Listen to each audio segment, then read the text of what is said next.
तो भाई मैं तो पूरे रास्ते सोता हुआ हूँ, हालत ख़राब थी। अभी हम पहुँच चुके हैं बाली में और ये है बाली के एयरपोर्ट का एंट्रेंस। अभी तो इसमें बस एंटर ही हुए हैं। तो जल्दी से सबसे पहले भाई मैं जाकर ढूंढता हूँ कोई इमिग्रेशन के लिए दिखा जाता हूँ। ये है visa on arrival immigration counter. और वीज़ा लेने के बाद फिर जाकर ज़रा टूथपेस्ट लूँगा मैं पहले, क्योंकि मैं पूरे रास्ते सोता हुआ आया हूँ। और फिर आपको बताता हूँ प्रोसेस भी कि कौन कौन से डॉक्यूमेंट्स रिक्वायर्ड हैं जब भी आप बाली आते हो इंडिया से वीज़ा ऑन अराइवल पर। तो चलते हैं वीज़ा ऑन अराइवल काउंटर पर। और मैं बता दूँ कोई बहुत बड़ा एयरपोर्ट नहीं है कि आप कंफ्यूज हो जाओगे कहाँ जाना है। जहाँ भी देखोगे चारों तरफ लिखा हुआ है वीज़ा ऑन अराइवल। बहुत ईज़िली आपको उतरते ही मिल जाएगा। देखो हर जगह लिखा हुआ है ना, apply online visa on arrival, electronic visa. अब इसमें 3-4 चीज़ें हैं। इसमें से ये पूछना पड़ेगा हमें कौन से वाले वीज़ा लेना है। Online apply visa on arrival या ई वीज़ा है, या फिर जाकर फिज़िकली एक बार जाकर चेक पॉइंट पर पूछ लेते हैं। सबसे पहले फ़र्स्ट काउंटर पे ये देखिए छोटा सा ये काउंटर है। बस इसके ऊपर ही आपको सबसे पहले आकर अपनी फ़ीस देना है। तो मैंने 2 लोगों की फ़ीस दी है, तो मुझे पड़ा 1 मिलियन IDR, तो अप्रॉक्स 5-5.5 हज़ार के करीब मान लो। और सिंगल के लिए आप मान लीजिए ऑलमोस्ट 2500 रुपये। आप खुद कैलकुलेट कर लेना, मतलब 2 लोगों के लिए 1 मिलियन IDR है, तो करीब 2500 रुपये शायद पर पर्सन फ़ीस होगी। अब ये कराने के बाद हमें इस मिडिल वाले काउंटर पे जाना है, जहाँ पर हमें वीज़ा ऑन अराइवल वो मिल जाएगा, वीज़ा के लिए अप्लाई करना है। तो एक बार और चेक करता हूँ और आपको बताता हूँ क्या करना है उसके बाद फर्दर। तो भाई एक चीज़ दिखा देता हूँ। अगर आपके पास ऑलरेडी वीज़ा है या मलेशियन पासपोर्ट होल्डर है, तो आपको ऑटो इमिग्रेशन करवा सकते हैं, ऑफ सेल्फ इमिग्रेशन। बट हमें वीज़ा ऑन अराइवल के लिए ना इस क्यू में लगना होगा, बिकॉज आगे एक काउंटर है जहाँ पर सिर्फ 4 ही इमिग्रेशन ऑफिसर है। तो आपको उस लाइन में लगकर 4 कर ही नंबर आता है, फिर तभी आपको वीज़ा मिलेगा। थोड़ा सा टाइम लगेगा, इतनी ज़्यादा भी नहीं है, ज़्यादा से ज़्यादा 20-25 मिनट, 20 मिनट मैक्सिमम।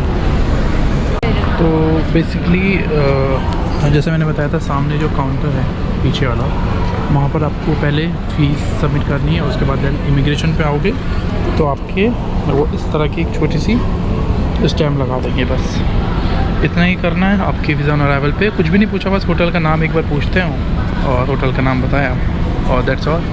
हो गई एंट्री हमारी 30 डेज़ के लिए वैलिड है। तो जल्दी से चलते हैं होटल, और रास्ते में कुछ मिला तो आपको दिखाता हूँ।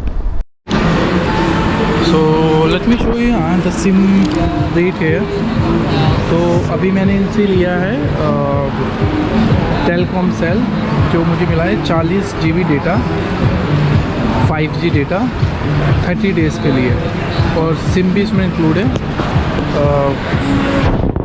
50,000, अब 250,000 यार वो कैलकुलेट कर लेना इंडियन में कितने बनते हैं, तो वही 250-300 रुपये के करीब होगा शायद। और इसमें एक फ़ायदा और है,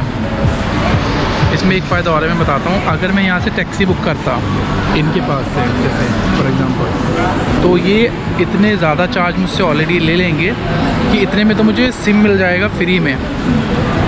फ्री का मतलब है कि एडिशनल चार्ज जितने मैं वहाँ पर दूंगा ना ट्रांसपोर्ट में, इससे बढ़िया मैं गोजेक डाउनलोड कर लूँ या ग्रैब, और सिम लेने के बाद वो डाउनलोड कर लो ग्रैब ऐप और उससे बुक कर लो। तो अभी मैं तुम्हें देखो चार्ज भी बताता हूँ भाई, देख कर के इनके चार्ज कितने बैठते हैं, और अगर मैं ग्रैब से बुक करता हूँ तो कितने चार्जेस होंगे।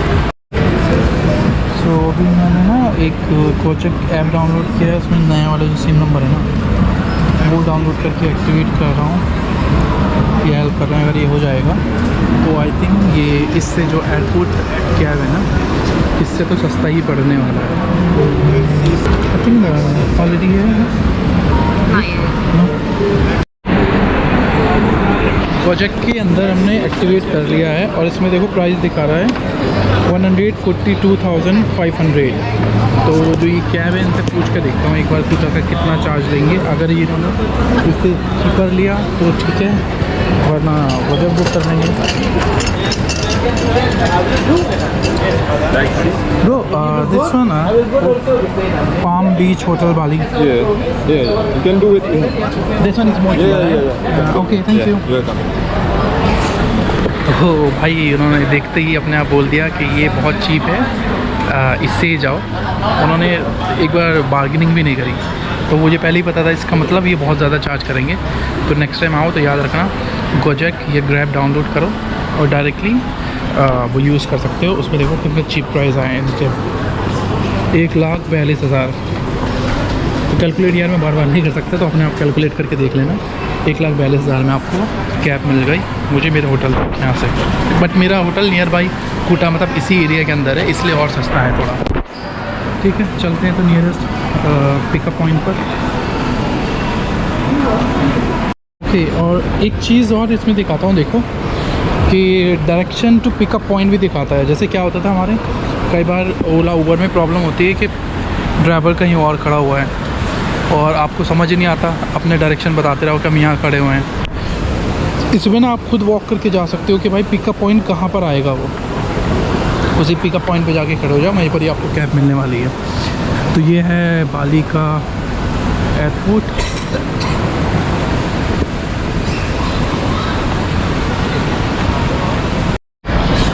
भाई यहाँ पर ये जो है ये पिकअप पॉइंट है।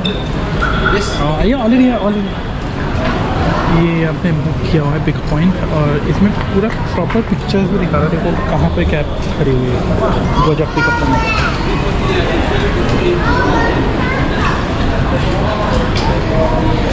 तो आई थिंक ये सारी कैब्स खड़ी हुई है। एक बार देखता हूँ, मुझे बस नंबर समझ नहीं आ रहा कि यार नंबर कहाँ पर है इसमें।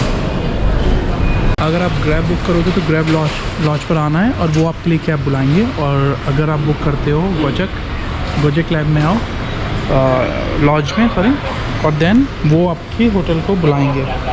इसमें ना एक 12,000 12,000 ज़्यादा नहीं होंगे, 10-20 रुपये होंगे शायद, ऐसे ही कुछ। तो वो पार्किंग चार्जेस और लेते हैं बस एडिशनल, जो इसमें शो रहे हैं उसके बाद, क्योंकि ये एयरपोर्ट वाला है। बाकी अच्छा सिस्टम है, बाहर सड़क पे खड़े होने से अच्छा है कि सीधा इनके लॉज में आओ। सब जगह इन्होंने बना रखे हैं ग्रैब, गोजेक, और वो आपको टैक्सी बुला देंगे, उनको ऑनलाइन दिखा दो, through the code to driver I think, और वो स्टार्ट हो जाएगा। सही सिस्टम है, सही है। तो ये भाई हमें असाइन हो गए हैं और इनके साथ चलते हैं बस। Hi, this one Okay, I think take out, yeah. Yes.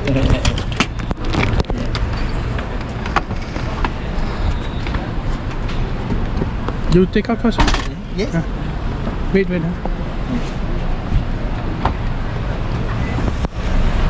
तो भाई कैब तो इतनी बड़ी है, अवेंजा टोयोटा।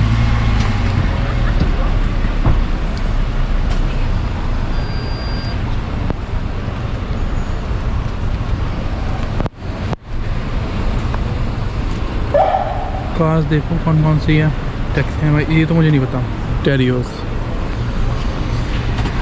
इनोवा है बाकी, और एक ये हमारी है टोयोटा अवेंजा। चला जाए। Where are you from, sir? From Delhi, India. Oh, New Delhi. Yeah. India.